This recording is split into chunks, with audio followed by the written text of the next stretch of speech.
మీకు ఎంతో మీకు బాగా గో సంరక్షణ ఇష్టమైన అంశం. యువత అంటే మీకు చాలా ఇష్టము. మీకు చాలా ఎంతో ఇష్టమైంది అంశమే మీకొచ్చింది అనుకోకుండా. అవునండి. అవును.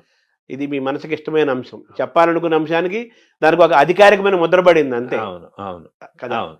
సో, అయితే మన ఈ పెంపకంలో యువతను బాల్యులను పిల్లల్ని తయారు చేసే క్రమంలో పెంపకం గూడా చాలా ఇంపార్టెంట్ కదా! అవును. అవును. అక్కడ గూడా ఇప్పుడు ఒకప్పుడు వాతావరణం లేదు గదా! లోపం జరుగుతోంది గదా! అవును. సో, దాన్ని మనం ఎలా అధిగమించాలి? అది తల్లిదండ్రులకి సహజంగా భగవంతుడిచ్చిన గొప్ప వరం ఏమిటంటే, పిల్లలలో అంతర్లీనంగా ఉన్నటువంటి నైపుణ్యాన్ని గుర్తించగలిగిన లక్షణం ఉంటుందండి. ఇప్పుడు సర్ ఆర్థర్ కాటన్ అంత గొప్ప ప్రాజెక్టు బ్యారేజ్ కట్టారు. దానివల్ల లక్షల ఎకరాల సాగు జరుగుతోంది. చిన్నతనంలో హోర్న వాన పడుతుంటే ఆయన అన్నగారితో కలిసి వీధిలో నడుస్తుంటే వర్షపు నీరు వస్తుంటే దాన్ని ఆయన పుల్ల ముక్క తీసుకుని చిన్న చిన్న కాలవలుగా కలిపి ఆ ప్రవాహాన్ని అంతటినీ పెద్దది చేసి పల్లం వైపుగా నడిపించడం చూసి అన్నగారు వెళ్ళి తండ్రికి చెప్తే వీడికి నీటి ప్రవాహాన్ని నియంత్రించడం పల్లం వైపుకి నడిపించడం ఇష్టమని ఇరిగేషన్ వైపుకి చదివించారు. ఎంత ఉపయుక్తపడ్డాడు మహానుభావుడు. ఆయన్ని కాటన్ అంటే ఎవరో విదేశీయుడిగా చూడరు. ఉభయ గోదావరి జిల్లాల్లో మీకు ఎన్ని విగ్రహాలు కనపడతాయో. ఆయనకి ఒకసారి తర్పణ ఇస్తుంటే ఋషి సమానంగా కాటనే విని ఆశ్చర్యపోయారు పడవలోంచి. అంత గౌరవిస్తారు. అంటే తల్లిదండ్రులు గుర్తించబట్టే కదా. రవీంద్రనాథ్ ఠాగూర్ గారిలో చిన్నప్పటి నుంచి కవిత్వం మీద ఆసక్తి ఉందని దేవేంద్రనాథ్ ఠాగూర్ గుర్తించి కవిత్వం వ్రాయడానికి అవకాశం కల్పించబట్టి కదా సాహిత్యంలో నోబెల్ ప్రైజ్ వచ్చింది. తల్లిదండ్రులు ఎంతసేపు వీడు ఇదే కావాలి అన్న ఆలోచన కాకుండా పిల్లల్లో అంతర్లీనంగా ఉన్న నైపుణ్యాన్ని గుర్తించగలిగితే ఓ చిట్టిబాబు గారు లాంటి వైణికుడు వస్తాడు, ఒక బాలమురళీకృష్ణ గారు లాంటి గానగంధర్వుడు వస్తాడు, ఓ ఘంటసాల వెంకటేశ్వరరావు గారు వస్తారు, అట్లాగే ఒక గొప్ప శిల్పి జక్కన లాంటి శిల్పి వస్తాడు. వాళ్ళకి అసలు అనేక విషయాలు పిల్లలకి చూపించి వాళ్ళ అనురక్తి దేని వైపు నిలబడుతోందో అటువైపు ప్రోత్సహిస్తే మళ్ళీ అన్ని రంగాల్లోనూ వృద్ధి ఉండాలి కదండి. ఇప్పుడు ఆంధ్రదేశం అంటే ఒకప్పుడు విశ్వనాథ సత్యనారాయణ గారు, గుర్రం జాషువా గారు, కొప్పరపు కవులు వాళ్ళందరూ రాసిన గ్రంథాలు, ఆ పద్యాలు, పుస్తకాలు ఎంత చెప్పుకుంటాం. అట్లాంటి కవులు రావాలి, గాయకులు రావాలి, వైణికులు రావాలి, సంగీత విద్వాంసులు రావాలి, రచయితలు రావాలి. చిన్న కథలు తెలుగుదేశానికి పెద్ద ఆస్తి. ఆంధ్రదేశానికి చిన్న కథ అంటే అంత గొప్పది. శ్రీపాద సుబ్రహ్మణ్య శాస్త్రి గారు చిన్న కథలు రాసేవాళ్ళు రావాలి. ఎవరిలో ఏ నైపుణ్యం ఉందో గుర్తించగలగడం తల్లిదండ్రులకే సాధ్యం. మొదట వాళ్ళకే తెలుస్తుంది. అంటే ఇప్పుడు ఆ వాతావరణం స్కూల్ వాతావరణం మారుతోంది. ఆటలు పోతున్నాయి, కళలు పోతున్నాయి, సంస్కృతి మిస్ అవుతున్నాం. అలాగే ఇంట్లో పెంపకంలో కూడా పిల్లల వైపు చూస్తూ తల్లిదండ్రులు వాళ్ళని గమనించటము, వాళ్ళ శ్రద్ధాశక్తులు, వాళ్ళకి ఏదిలో ఆసక్తి ఉంది, ఇందులో వీళ్ళు పైకి వస్తారనే ఆలోచనలు, ఇవన్నీ కూడా తగ్గిపోతున్న కాలంలో మనం ఉన్నాం కదా. సో, మీ ఇదిలో మీరు చేయగలిగినంత మీరు చేస్తారు. సహజంగా కూడా అటు ప్రభుత్వ విద్యా వ్యవస్థ, ఇటుపక్క పిల్లల పెంపకము, ఇంకో పక్క పిల్లలు, ఈ మూడిటి మధ్య ఒక అనుసంధానం బాగుంటుందండి. కలిస్తేనే చాలా బాగుంటుంది. అది ఎందుకనంటే ఈ రంగంలోకి వెడితే అతను అప్రయోజకుడైపోతాడు, అతను ఏమీ సాధించలేడు అన్న భావన పెట్టుకోక్కర్లేదు. సంగీతంలోకి వెళ్ళి కూడా ప్రపంచ ప్రఖ్యాతి పొందినటువంటి వాళ్ళు అనేక మంది ఉన్నారు. అందులో కూడా ఆర్థికంగా ఏమీ ఆర్జన ఉండదు అనుకోవడానికి కూడా వీల్లేదు. అందులోకి వెళ్ళి ఆర్థికంగా నిలదొక్కుని చక్కగా సంతోషంగా హాయిగా జీవనం గడిపిన వాళ్ళు ఉన్నారు. కాబట్టి ఇవాళ ఏ రంగానికి కూడా నిజంగా చెప్పాలంటేనండి, ఇందులోకి వెడితే ఆర్జన ఉండదన్న రంగం నాకు తెలిసి ఏవీ లేవు. మనిషి బాగా నిలదొక్కుని నైపుణ్యం సంపాదించాలి తప్ప ఒక వైణికుడిగా ఎంత స్థాయికైనా వెళ్ళచ్చు, ఒక గాయకుడిగా ఎంత స్థాయికైనా వెళ్ళచ్చు, ఒక విద్వాంసుడిగా, ఒక కవిగా, ఒక రచయితగా, ఒక వ్యాఖ్యాతగా ఎంత స్థానాన్నైనా పొందవచ్చు. అంటే మనం ఏ రంగాన్ని ఎంచుకున్నా, ఏ పని చేసినా అందులో హైట్స్ చూడాలి, ఎక్సెల్ అవ్వాలి అనే ఒక పట్టుదల ఆ మనిషిలో ఉండాలి. పిల్లల్ని అది వాళ్ళలో ఉందన్నప్పుడు తల్లిదండ్రులు ప్రోత్సహించడం కూడా అవసరం. చాలా ముఖ్యం. చాలా ముఖ్యం అండి. స్వామి వివేకానంద అన్నారు కదా, నాకు ఇల్లు ఊడ్చే ఉద్యోగం వస్తే ఎవరు ఊడ్చనంతగా ఇల్లు ఊడుస్తాను అన్నారు. అది అది అది కావాలండి. అంత బాగా పిల్లలు ఏది బాగా చేస్తున్నారో వాళ్ళ అనురక్తి ఎటువైపు ఉంది గుర్తించగలిగితే వాళ్ళు అందులో చాలా తేలిగ్గా అల్లుకుంటారు. భగవంతుడు అందరికీ అనేక రకాలైన ప్రజ్ఞ ఇస్తాడు. ఆ ప్రజ్ఞని చంపేయకుండా అది వృద్ధిలోకి వచ్చేటట్టు చేస్తే వాళ్ళు ఏ స్థాయికైనా వెడతారండి. అంటే ఎథిక్స్, వాల్యూస్ దీనికి అడ్వైజర్‌గా మీరు నియమించబడ్డారు. ఎథిక్స్, వాల్యూస్ పిల్లలకు బోధించడంతో పాటు తల్లిదండ్రులకు గూడా బోధించాల్సిన అవసరం ఉంది గదా! అదేమన్నా చేపడతారా? ముఖ్యం అక్కడి నుంచి స్టార్ట్ చేయాలంటున్నారు అసలు. తప్పకుండా అది పిల్లలకి చెప్పేటప్పుడే ఇప్పుడు మీరు అడిగిన ప్రశ్నకి జవాబుగా నేను చెప్తున్నది ఏదుందో అది తల్లిదండ్రులందరికీ నేను చేస్తున్న ప్రార్థనే. పిల్లల విషయంలో వాళ్ళకి దేని మీద అనురక్తి ఉందో దాన్ని గమనించండి. ఆ అనురక్తి వైపుకి వాళ్ళని నడిపించడం చాలా తేలిక. అట్లా నడిపిస్తే వాళ్ళు వృద్ధిలోకి వస్తారు.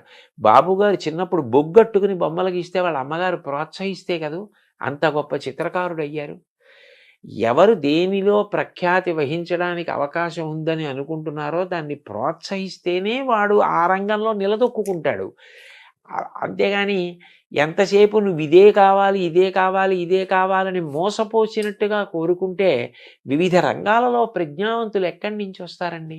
అంటే మీరు ఏర్పాటు చేసే సమావేశాలు గానీ, లేకపోతే వీటిల్లో క్లాసెస్‌లో గానీ, తల్లిదండ్రులు గూడా మీరు ఆహ్వానించాలి గదా! అయ్యో! అనేక సందర్భాల్లో తల్లిదండ్రుల్ని కూడా కూర్చోపెట్టడం, తల్లిదండ్రులు ఉన్న సభలకి ప్రత్యేకంగా వెళ్ళి మాట్లాడడం కూడా ఉందండి. అట్లా కూడా నేను మాట్లాడిన సందర్భాలున్నాయి. ఉపాధ్యాయులు, తల్లిదండ్రులు వీళ్ళ యొక్క పాత్ర చాలా ప్రధానమైంది గదా! యువత, బాల్యులు మంచి తయారవ్వాలంటే. వాళ్ళందరినీ గూడా మీరు చేసే వర్క్‌షాపులు గానీ, రేపు భవిష్యత్తులో చేయబోయే కార్యక్రమాల్లో వీళ్ళందరినీ తప్పనిసరిగా కలిపి తీరాలి. కలిపే ప్రయత్నం మీరు తప్పనిసరిగా చేస్తారు. అయితే ఇప్పుడు ఎథిక్స్, వాల్యూస్ అన్నారు.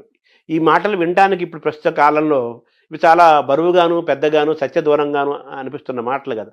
విలువలు లేవంటున్నారు. ఎథిక్స్ అమ్మో అది అంటున్నారు. ఇది ఛాలెంజ్‌గా లేదా? దీన్ని మనం మళ్ళీ సొంతం చేసుకుంటాం. ఎథిక్స్, లేదండి. వాల్యూస్ అని. నిజానికి ఎందుకంటే మీరు ఒక్కటి ఆలోచించండి. మిగిలిన ప్రాణులన్నింటికీ కూడా ఒక్కటే ధర్మం. పశుధర్మం అంతే. దానికి నీతి పాటించాలి, నియమం పాటించాలి అని చెప్పలేరు. ఒక పెద్ద పులికి ఆకలేస్తే నిండు గర్భిణి అయి అప్పుడే ప్రసవిస్తున్నటువంటి ఒక లేడిని కూడా చెనకి తింటుంది. అది దాని ధర్మం. దానికి అహింస, దయ బోధించలేరు. మంచి గుణములన్నీ ఉండి తీరవలసింది ఎవరికి అంటే మనిషికి. మీరొక్కటి ఆలోచించండి. నీతి అన్నది ఒక్కటి విడిచిపెట్టేస్తే ఎవరికీ భద్రత ఉండదు. ఎందుకనంటే ఏ క్షణాన ఎవరు ఎవరిని కాటేస్తారో, ఎవరు ఎవరిని మోసం చేస్తారో తెలియని పరిస్థితి ఉంటుంది. అభద్రతాభావం అన్నది ఉండిపోయిన నాడు, శాంతి లేని నాడు ఎవరు ఎంత చదువుకున్నా, ఎవరు ఎంతంత పదవులలో ఉన్నా దాని వలన ఏది ప్రయోజనం? ఏదీ లేదు. తాను ప్రశాంతంగా ఉండవలసింది, అందరినీ ప్రశాంతంగా ఉంచవలసింది మనిషి ఒక్కడే. ఆ మనిషి అన్ని జీవులు ప్రశాంతంగా ఉండేటట్టు చేయడం నీతిని పాటించడం ద్వారానే. అది పాటించడం వల్ల అంత పెద్ద ప్రయోజనం ఉన్నప్పుడు అది బరువు అవ్వవలసిన అవసరం ఏముంది? ఇప్పుడు నా కూతురుంది.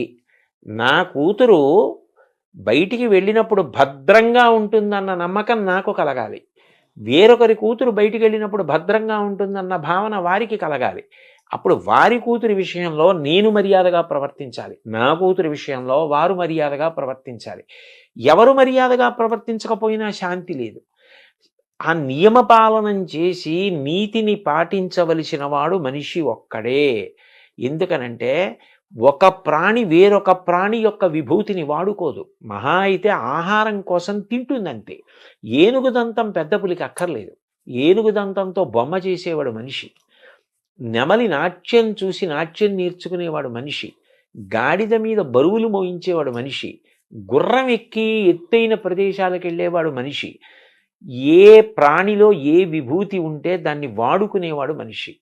అయినప్పుడు ఆ మనిషి తాను ప్రశాంతంగా ఉండాలి, చుట్టూ ఉన్న వాళ్ళని ప్రశాంతంగా ఉంచాలి, సమస్త జీవులను ప్రశాంతంగా ఉంచాలి.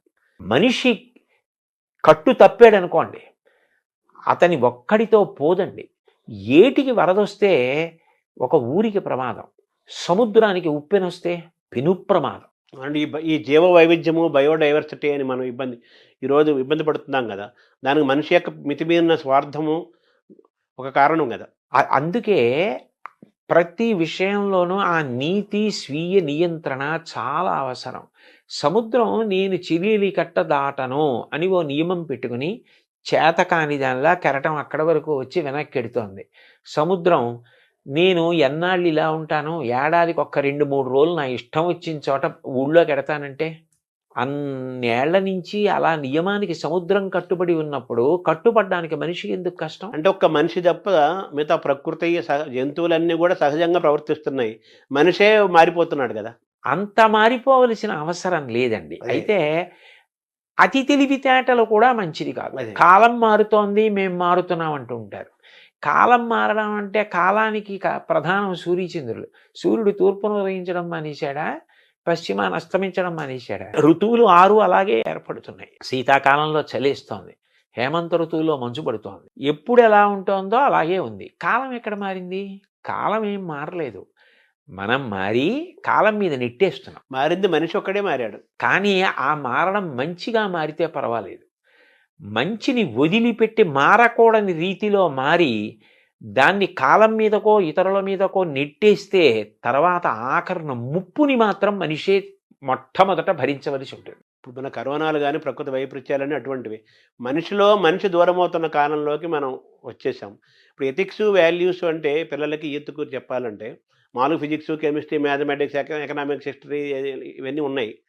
ఇవి మరి మన మన పాఠ్యాంశాల్లో తగ్గిపోతున్నాయి గదా! ఒకప్పుడు పెద్ద బాల శిక్ష అవన్నీ ఉండేవి, శతకాలు ఉండేవి.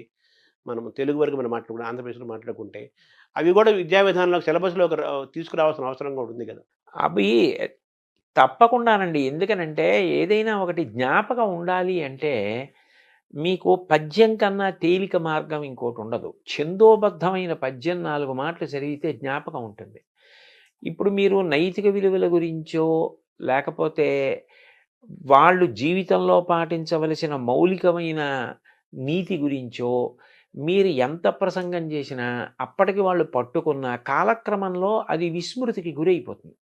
ఒక పద్యం అనుకోండి వాళ్ళకి ధారణలో ఉంటే, వాళ్ళు ఎప్పుడు ఏ సందర్భాన్ని ఎదుర్కోవలసి వచ్చినప్పుడు పద్యం స్ఫురణకొస్తుంది. పద్యం స్ఫురణకొస్తే అందులో ప్రతిపాదింపబడిన విషయం గుర్తొచ్చి, వాడు ఏది చెయ్యాలో, ఏది చేయకూడదో నిర్ణయించుకుంటాడు.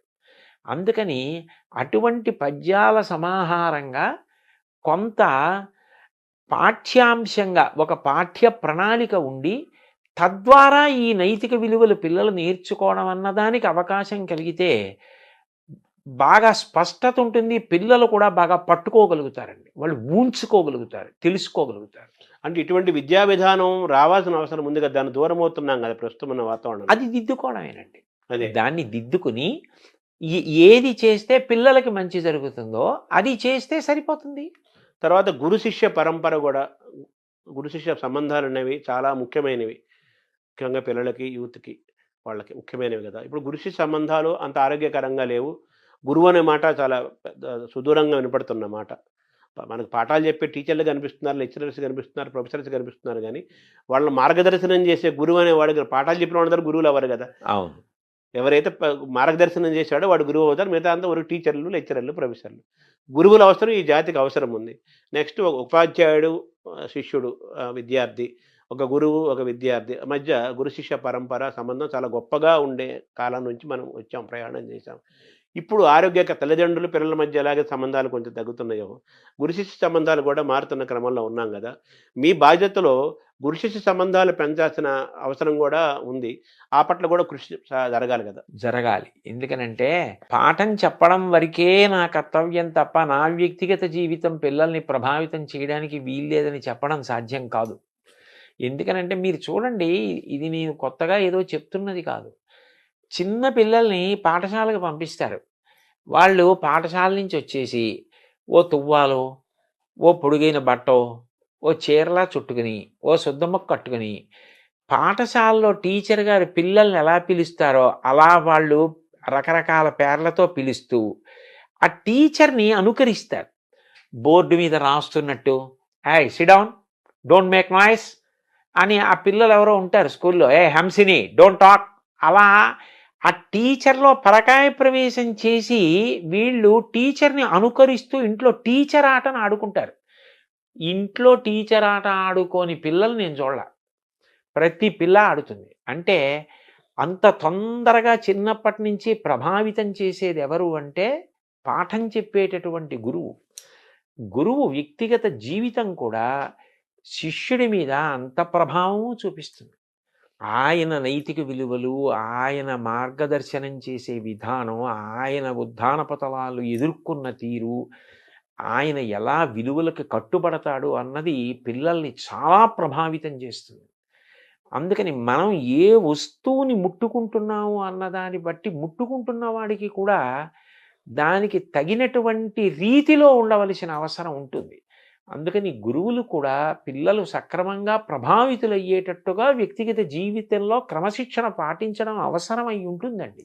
అంటే మీరు ఇందాక అన్నారు పిల్లల్లోని ప్రతిభని, పిల్లల్లోని ఆసక్తిని గమనించే వాళ్ళ తల్లిదండ్రులు పిల్లల్ని వాచ్ చేస్తూ వాళ్ళలో ఉన్న ప్రతిభని గమనించి వాళ్ళు ఆ విధంగా అటువైపు తీసుకెళ్తే వాళ్ళు గొప్పవాళ్ళు అవుతారు. ఎంచుకుని ఏ రంగమైనా కావచ్చు, సంగీతం కావచ్చు, సాహిత్యం కావచ్చు, మ్యాథమెటిక్స్ కావచ్చు. అలాగే గురువులు కూడా విద్యార్థిలోని ప్రతిభని గమనించి ప్రోత్సహించి మార్గదర్శనం చేసేవాడు. గురువు యొక్క పాత్ర కూడా చాలా గొప్పది కదా. చాలా గొప్పదండి. సో తల్లిదండ్రులకి ఎలాగైతే పెంపకము ఎలాగైతే మనం అనుకున్నామో వాళ్ళకు కూడా క్లాసులు చెప్పాలి, వాళ్ళకు కూడా మనం బోధించాలి, వాళ్ళలో కూడా మార్పు రావాలి అని అనుకుంటున్నాము. గురువులకు కూడా పాఠాలు చెప్పాల్సిన పరిస్థితిలోకి వచ్చేసింది కదా ఇప్పుడు. అవి కూడా చేపడతారా మీరు? అది కూడా అంటే నాకు తెలిసినంత వరకు గురువులు క్రమశిక్షణాయుతంగానే ఉంటారు. కాకపోతే వాళ్ళ యొక్క గొప్పతనాన్ని, వాళ్ళ యొక్క కర్తవ్యత నిష్టని వాళ్ళు సమాజ నిర్మాణంలో ఎంత కీలకమైన పాత్ర పోషిస్తున్నారు అన్నది వాళ్ళు ఒక్కసారి జ్ఞాపకం తెచ్చుకొని మేము ఇంత గొప్ప స్థితిలో ఉన్నాం, ఇంత గొప్ప ప్రభావితం చేయగలిగిన స్థితిని పొంది ఉన్నామని సంతోషించి పునరంకితం కావడానికి వాళ్ళకి కూడా అవసరమే. వాళ్ళతో కూడా మాట్లాడడం అన్నది అవసరమై ఉంటుంది. వాళ్ళకి కూడా 4 మంచి మాటలు, అయ్యా మీ వల్ల ఇంత ప్రభావితులు అవుతారు అని చెప్పవలసి ఉంటుందండి. తల్లిదండ్రులు, గురువులు, పిల్లలు అందరికీ మూకుమ్మడిగాను చెప్పాల్సిన అవసరం ఉంది, ఇండివిజువల్గాను చెప్పాల్సిన అవసరం చాలా ఉంటుందండి. అయితే ఒకప్పుడు టీచర్లు కానీ, లెక్చరర్స్ కానీ వాళ్ళ కెమిస్ట్రీయో, ఎకనామిక్సో, హిస్టరీయో, ఇంగ్లీష్ ఆ పాఠాలు ఎంత అవసరమో చెప్తూ అనేక మిగతా అంశాలు, జనరల్ నాలెడ్జి, కళలు, సంస్కృతి, చరిత్ర మిగతా అంశాలు కూడా చెప్తూ విద్యార్థిని అద్భుతంగా తీర్చిదిద్దే వాతావరణం ఉండేది. నేను మొన్నటి వరకు ఉండేది. ఇప్పుడు కూడా కొంతమంది అక్కడక్కడ ఉంటారు. వాళ్ళు కూడా తగ్గుతున్నారు కదా. సో మళ్ళీ ఆ పూర్వ సంస్కృతి మళ్ళీ వస్తే అది చాలా గొప్పగా ఉంటుందండి. అదే ఆ బహుముఖ ప్రజ్ఞ ఒక పాఠం చెప్తూ అనుషంగికంగా అనేక విషయాల్ని దాంట్లో ప్రతిపాదించడం చేత విద్యార్థి చాలా ప్రభావితులవుతాడు. అయితే దానికి ఏమవుతుంది అంటే ఉపాధ్యాయుడు నిరంతరం చదవవలసి ఉంటుంది. అనేక విషయాలు తాను తెలుసుకొని నిన్న చెప్పిన పాఠాన్ని ఇవాళ చెప్పవలసి వస్తే నేను ఇంకా అంతకన్నా అందంగా చెప్పడానికి నేను సిద్ధపడాలన్న ఉత్సాహం ఉండాలి. అన్నిటికన్నా అవసరం ఏమిటంటే పాఠం చెప్పేటప్పుడే వాడికి ఆ వింటున్న పిల్లవాడికి క్రమశిక్షణ, తాను పొందుతున్న విద్య వలన సమాజ హితానికి ఉపయోగించాలి తప్ప అది స్వార్థానికి ఉపయోగించకూడదు అన్న ఒక పూనిక కలిగేటట్టుగా చెప్పవలసిన అవసరం ఉంటుందండి. అది చాలా అవసరం. ఎందుకనంటే మీరు చూడండి, ఒక్కొక్క తరగతి దాటుతూ వెళ్ళిపోతున్నాడు అనుకోండి, అతను ఒక పెద్ద పదవిని అధిష్ఠించడానికి సిద్ధపడిపోతున్నాడు.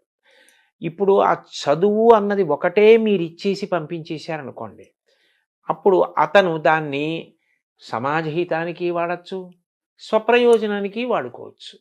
అట్లా కాకుండా దీని వలన నీకు అనంత విభూతి కలుగుతోంది, అనంత శక్తి, సామాన్యమైన శక్తి కాదు, దీన్ని నువ్వు సమాజపరం చేయాలి తప్ప దీన్ని నువ్వు స్వార్థానికి వాడుకోకూడదు అన్న విషయం పాఠంతో పాటుగా వెళ్ళిపోవాలి. వెళ్ళిపోతే అది హెచ్చరికగా, అది ఉపదేశంగా తీసుకుంటాడు. చూడండి, ఏష ఉపదేశ ఏష ఆదేశ అన్నట్టు ఉపదేశం ఉండాలి, ఆదేశం ఉండాలి. అందులోని రెండు ఉంటే వాడికి జీర్ణం అవుతుంది. నువ్వు ఇంత గొప్ప వైద్యుడి అయ్యావు, సమాజ హితం ప్రధానం తప్ప నీవు సంపాదించుకోవడం ప్రధాన ప్రయోజనం కాకూడదు. సంపాదించుకోవద్దని ఎవ్వరన్నారు, కానీ ప్రధాన ప్రయోజనం కాకూడదు. ఒక ఇంజినీర్‌కి అంతే, ఒక టీచర్‌కి అంతే, ఒక ఉద్యోగికి అంతే. ఎంత గొప్ప స్థితికి వెడుతున్నాడో అంతగా సమాజ హితాన్ని చూడడం అలవాటు కావాలి. అంటే ఆ కోణం రావాలండి.